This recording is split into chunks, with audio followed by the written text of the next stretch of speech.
19 kilometers per hour. 19 kilometers is a normal cruise. But they can swim as fast as 40 kilometers per hour, especially when they're chasing their prey or they're trying to escape from their predator. So R2, whenever you're ready, show them what you got. Come on, hit it!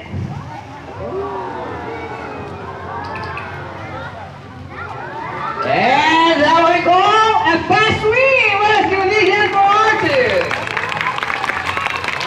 But guys, what if sea lion want to take a look around? Huh?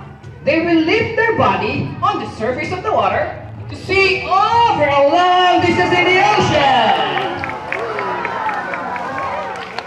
And that what we call a high bow. And as you can see, sea lions are agile, flexible, and their body are built for speed and strength. And Arthur here will go to demonstrate to you how agile and flexible they are. So guys, would you like to see it? Yes! Come on, you can do better than that. Would you like to see